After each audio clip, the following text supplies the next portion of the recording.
Nah, teman-teman, Ustazah akan membacakan cerita lebih lengkapnya tentang Abu Bakar As-Siddiq, manusia pertama yang membenarkan dan beriman kepada Allah.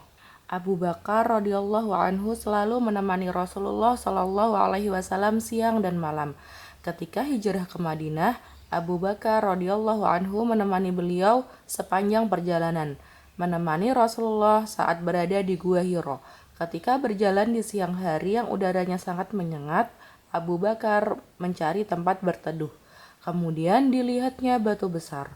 Lalu digelarnya tikar untuk Rasulullah Shallallahu Alaihi Wasallam beristirahat. Ia melihat-lihat sekeliling untuk berjaga-jaga apakah ada seseorang yang ingin mencelakai Rasulullah. Seorang sahabat bernama Abdullah bin Umar pernah berkata, di masa Rasulullah Shallallahu Alaihi Wasallam kami membanding-bandingkan para sahabat. Kami memilih Abu Bakar sebagai umat Rasulullah yang terbaik. Setelah itu Umar bin Khattab, kemudian Utsman bin Affan.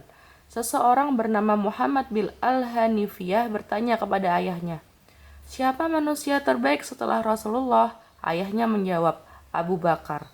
Aku bertanya lagi, setelah itu siapa? Ayahnya menjawab, Umar. Abu Bakar As-Siddiq di mata Rasulullah. Rasulullah Shallallahu Alaihi Wasallam bersabda, manusia yang paling banyak berkorban untukku adalah Abu Bakar. Seandainya aku diperbolehkan untuk mengambil kekasih selain Allah, sungguh aku akan jadikan Abu Bakar sebagai kekasihku. Namun, cukuplah dia sebagai saudara seiman dan kasih sayang padanya. Suatu ketika, seorang wanita datang menemui Rasulullah Shallallahu Alaihi Wasallam. Lalu beliau menyuruhnya pulang. Perempuan itu berkata, bagaimana jika aku kembali lalu engkau tidak ada? Rasulullah menjawab, temuilah Abu Bakar. Abu Bakar As-Siddiq, penghuni surga. Rasulullah bersabda, siapa yang menafkahkan benda apapun di jalan Allah, ia akan dipanggil melalui pintu-pintu surga. Jika ia rajin sholat, ia akan dipanggil melalui pintu sholat. Jika rajin berjihad di jalan Allah, ia dipanggil melalui pintu jihad. Rajin sedekah, ia dipanggil melalui pintu sedekah. Rajin berpuasa, ia dipanggil melalui pintu Ar-Rayyan. Abu Bakar bertanya, apa ada yang dipanggil melalui semua pintu, wahai Rasulullah? Beliau menjawab, ya, dan aku berharap semoga kamu, wahai Abu Bakar, salah satunya. Seorang sahabat bernama Abu Musa al-Asy'ari bercerita, suatu hari aku menjaga pintu Rasulullah Shallallahu Alaihi Wasallam. Lalu Abu Bakar datang dan hendak membuka pintu. Aku berkata, siapa itu? Abu Bakar menjawab, saya, Abu Bakar. Abu Musa radhiyallahu anhu berkata, tunggu sebentar, saya meminta izin dahulu kepada Rasulullah. Setelah Rasulullah Shallallahu Alaihi Wasallam diberitahu bahwa Abu Bakar akan datang, beliau berkata, izinkan dia masuk dan sampaikan kabar gembira kepadanya bahwa dia masuk surga. Nah, ini adalah sahabat yang sudah dijanjikan surga oleh Allah. Jasa-jasa Abu Bakar As-Siddiq. Banyak tokoh-tokoh sahabat masuk Islam melalui Abu Bakar, seperti Utsman bin Affan, Zubair bin Awam, Abdurrahman bin Auf, Sa'ad bin Abi Waqqas, dan Tolha bin Ubaidillah. Abu Bakar juga memerdekakan sejumlah budak yang disiksa karena masuk Islam, seperti Bilal, Amir bin Fuhairah, Ummu Ubais, Zinirah An-Nahdiyah dan putrinya, serta budak wanita milik Bani Muammal. Abu Bakar radhiyallahu anhu senantiasa menemani Rasulullah dalam segala kondisi, membela Rasulullah Shallallahu Alaihi Wasallam dengan harta dan jiwanya. Abu Bakar ikut serta dalam semua peperangan Rasulullah, seperti perang Badar, Uhud, Khandaq, Khaybar, Hunain, dan peristiwa-peristiwa besar lainnya. Abu Bakar juga ikut serta dalam menaklukkan kembali kota Mekah pada tahun ke-8 Hijriah. Ketika Rasulullah sakit, beliau memerintahkan Abu Bakar untuk menjadi imam sholat menggantikan beliau selama beberapa hari. Suatu hari, Rasulullah keluar dari rumahnya. lalu sholat di belakang Abu Bakar. Pada hari Senin ketika Abu Bakar menjadi imam sholat subuh, Rasulullah melihat mereka sebagai bentuk perpisahan dengan tatapan mata yang hampir membuat para sahabat tergoda dalam sholat. Ini merupakan tanda bahwa Abu Bakar radhiyallahu anhu sebagai pengganti Rasulullah. Pada hari Senin 12 Rabiul Awal, Rasulullah Shallallahu Alaihi Wasallam meninggal dunia. Abu Bakar datang dan masuk ke kamar Rasulullah Shallallahu Alaihi Wasallam lalu mengucapkan Inna lillahi wa inna ilaihi raji'un. Kemudian Abu Bakar mencium dahi Rasulullah dan berkata, "Duhai nabiku." Abu Bakar mencium dahi Rasulullah lagi dan berkata, "Duhai orang dekatku." Lalu Abu Bakar mencium dahi Rasulullah kemudian berkata, "Duhai kekasihku."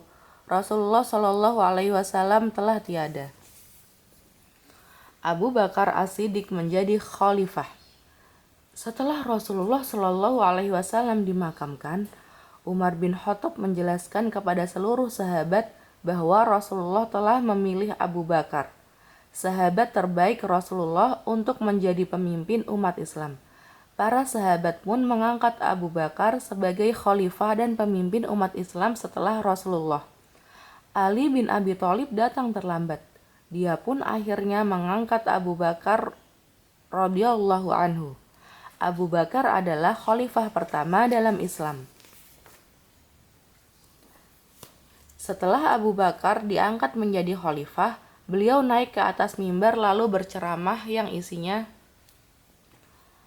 "Wahai saudara-saudara sekalian, aku ditunjuk untuk memimpin kalian.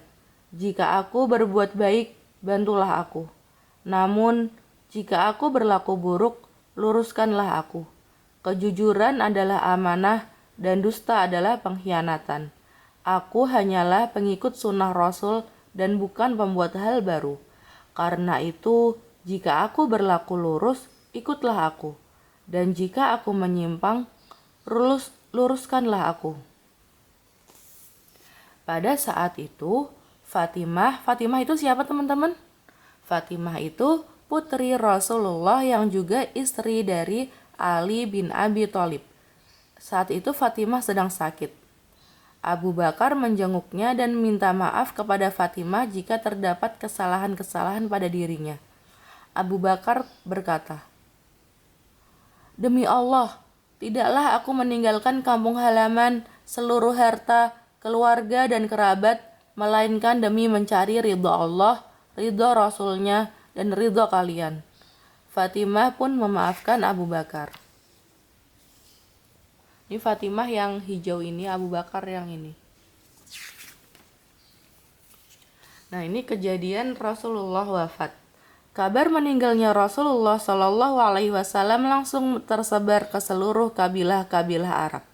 Ketika mereka mendengarnya, banyak di antara mereka yang keluar dari Islam. Sebagian mereka yang masih Islam tidak lagi melaksanakan sholat Jumat dan tidak mau membayar zakat.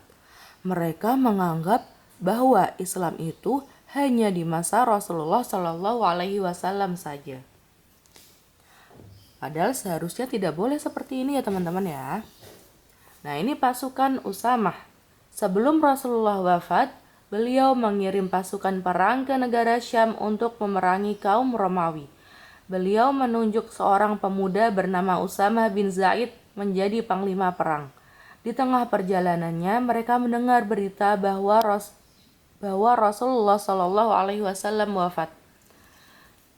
Setelah Abu Bakar radhiyallahu anhu diangkat jadi khalifah, beliau tetap memerintahkan Usamah untuk melanjutkan perjalanan menuju Syam, memerangi kaum Romawi.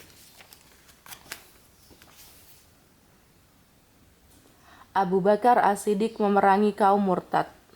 Murtad itu keluar dari agama Islam, itu namanya murtad.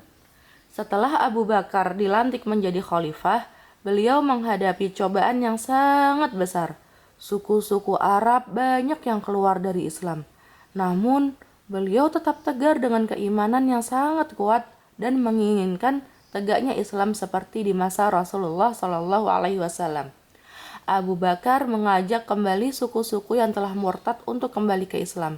Di antara mereka ada yang kembali ke Islam dan ada yang tetap murtad.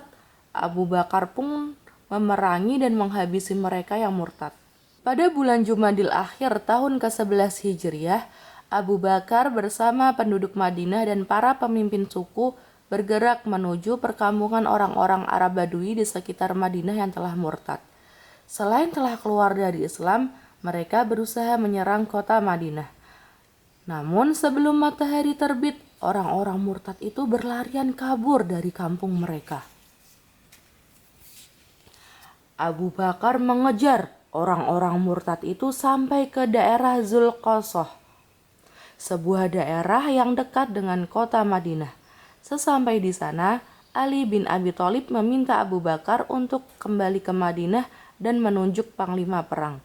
Akhirnya, Abu Bakar menunjuk Khalid bin Walid memimpin pasukan memerangi orang-orang murtad di Zulqasah dan daerah lainnya. Inilah kemenangan pertama Abu Bakar. Khalid bin Walid menerima perintah Abu Bakar untuk memerangi orang-orang yang murtad. Dari Zulqasah, Khalid pergi ke daerah-daerah lain untuk memerangi kaum murtad yang pimpinan komandannya bernama Tulailah al-Asadi. Khalid memerangi Tulailah di daerah Buzakah. Khalid berhasil menghabisi dan mengalahkan pasukan Tulailah. Tetapi Tulailah berhasil kabur dengan istrinya ke negara Syam. Akhirnya Tulailah bertaubat dan masuk Islam kembali. Tapi dia malu menemui Abu Bakar. Abu Bakar memang sosok yang sangat tegar dan gigih dalam menegakkan Islam dan ajaran Rasulullah. Memerangi yang tidak membayar zakat. Abu Bakar memang sosok yang sangat tegar dan gigih dalam menegakkan Islam dan ajaran Rasulullah Shallallahu Alaihi Wasallam. Selain banyak suku-suku yang murtad, banyak pula orang-orang Islam yang tidak mau membayar zakat. Mereka beralasan bahwa zakat itu hanya diberikan kepada Rasulullah saja, sedangkan Rasulullah telah wafat. Abu Bakar berkata, "Sungguh, saya akan memerangi orang yang membedakan antara sholat dengan zakat." Abu Bakar memerangi orang yang tidak mau membayar zakat. Nabi palsu dari Yaman. Beberapa hari sebelum Rasulullah Shallallahu Alaihi Wasallam meninggal dunia, di negara Yaman terdapat seseorang yang dikenal dengan julukan Aswad al-Ansi. Dia mengaku sebagai nabi. Nama aslinya adalah Ablah bin Ka'ab. Aswad mengaku dirinya sebagai nabi dan banyak penduduk Yaman yang menjadi pengikutnya karena mereka lemah iman. Jumlah mereka mencapai 700 orang. Mereka menyerang dan berusaha membunuh para sahabat Nabi yang berada di Yaman. Rasulullah Shallallahu Alaihi Wasallam mendengar berita munculnya nabi palsu tersebut. Kemudian beliau mengirim surat kepada Mu'adz bin Jabal yang sedang bertugas di sana untuk menghabisi musuh Allah ini.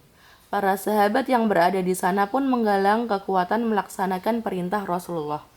Namun, tidak berselang lama Rasulullah Shallallahu Alaihi Wasallam wafat dan Abu Bakar diangkat menjadi khalifah. Namun, para sahabat tetap ingin melaksanakan perintah Rasulullah Shallallahu Alaihi Wasallam. Abu Bakar pun mendukung mereka dan memerintahkan untuk menghabisi penduduk Yaman yang murtad. Akhirnya, para sahabat dengan kekuatan yang mereka kumpulkan berhasil menghabisi nabi palsu Aswad al-Ansi. Abu Bakar dan semua sahabat yang berada di Madinah sangat bergembira atas terbunuhnya nabi palsu tersebut. Kemudian beliau memberikan semangat kepada para sahabat yang tinggal di Yaman untuk memberikan bantuan dalam rangka menghabisi orang-orang murtad karena mereka juga ingin membunuh umat Islam. Ini ada nabi palsu lagi, jadi nabi palsu itu banyak sekali. Kalau ini nabi palsu dari Yamamah. Di daerah Yamamah juga muncul nabi palsu. Namanya Musailamah bin Habib dan dijuluki Al-Kazab yang artinya pembohong karena dia mengaku sebagai nabi. Padahal nabi terakhir tuh siapa teman-teman? Nabi terakhir itu Muhammad Sallallahu Alaihi Wasallam. Abu Bakar mengutus Ikrimah bin Abu Jahal dan Syurahbil bin Hasanah untuk menghabisi Musailamah al-Kadzab. Tetapi Ikrimah mengalami kekalahan. Lalu Abu Bakar mengirim Khalid bin Walid ke Yamamah dan berhasil mengalahkan dan menghabisi nabi palsu ini. Penduduk Bahrain murtad. Nah teman-teman, di kota Bahrain juga banyak orang yang murtad. Abu Bakar pun mengutus sahabat Al-Ala' bin Al-Hadrami untuk menumpas orang-orang murtad di sana. Di tengah perjalanan, Al-Ala' bertemu dengan penduduk Yamamah yang telah masuk Islam. Mereka pun ikut bergabung dengan Al-Ala' hingga akhirnya berhasil menumpas orang-orang yang murtad itu. Nah, ini penduduk Oman. Penduduk Oman juga ada yang murtad. Di kota Oman juga muncul beberapa orang yang murtad. Lalu Abu Bakar mengutus pasukan dengan pimpinan Huzaifah bin Mihsan. Dalam perjalanannya, Huzaifah bertemu dengan pasukan Ikrimah bin Abu Jahal. Dia pun ikut bergabung dengan pasukan Huzaifah, sehingga dengan mudah orang-orang murtad di Oman dapat ditumpas.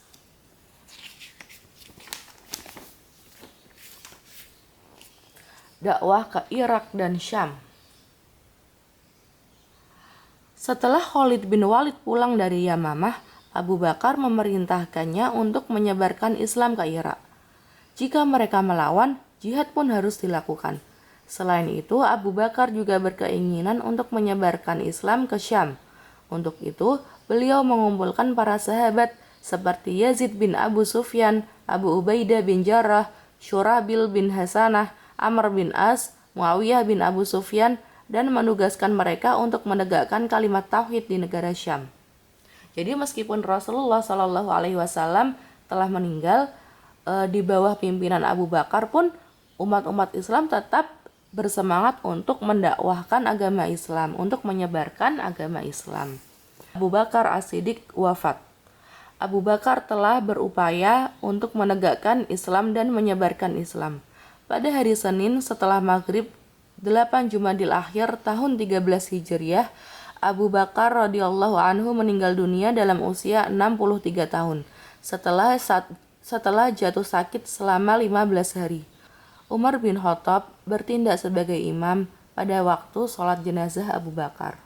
Nah, demikian ceritanya teman-teman tentang Abu Bakar As-Siddiq. Sekian cerita dari Ustazah hari ini. Apabila ada salah, Ustazah minta maaf.